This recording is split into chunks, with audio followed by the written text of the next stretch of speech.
Excise శాఖపై అసెంబ్లీలో అధికార విపక్షాల మధ్య మాటల యుద్ధం కొనసాగుతుంది. దాదాపు 12,000 కోట్ల మధ్యమాదాయాన్ని పెంచుకునేందుకు కాంగ్రెస్ ప్రభుత్వం ప్రయత్నిస్తుందని, దాని ద్వారా తెలంగాణ ప్రజలని మద్యం మత్తులో ముంచాలనే ప్రయత్నం జరుగుతుందని మాజీ మంత్రి బీఆర్ఎస్ ఎమ్మెల్యే ప్రశాంత్ రెడ్డి అన్నారు. అయితే గత 10 ఏళ్ల బీఆర్ఎస్ ప్రభుత్వ హయాంలో మద్యం ఆదాయాన్ని 20,000 కోట్ల మేర పెంచుకున్నారని, బెల్ట్ షాపుల్ని పెంచి పోషించిందే బీఆర్ఎస్ అని మంత్రి శ్రీధర్బాబు అన్నారు.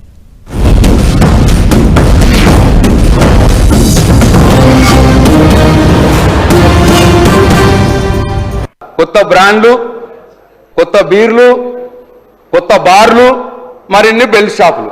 ఇదేనా ఈ కాంగ్రెస్ పార్టీ యొక్క పాలసీ, ప్రభుత్వం యొక్క పాలసీ అని చెప్పి నేను అడుగుతా ఉన్నాను అధ్యక్ష. తీవ్రంగా వ్యతిరేకిస్తున్నాం.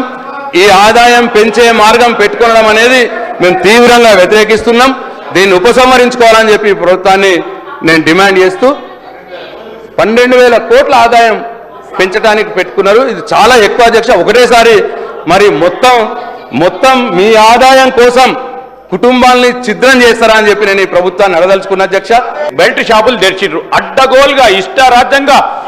ఈరోజు ఆ బ్రీవరేజ్ కంపెనీకి సంబంధించి ఏ విధంగా చెప్పిండ్రో ఆ విధంగా చెప్పింది. కానీ అధ్యక్ష, ఈరోజు చౌక ధరలకు సంబంధించిన షాపులలో కూడా అమ్ముకునే అవకాశం ఇచ్చిన అధ్యక్ష వారు అనేక సందర్భాల్లో వారు పట్టుబడ్డది అధ్యక్ష. ఈరోజు వారు మాట్లాడతారంటే దయ్యాలు వేదాలు వలికినట్టున్నాయి అధ్యక్ష. ఈరోజు ఏంది అధ్యక్ష ఇది? మేమేం చెప్పినాం?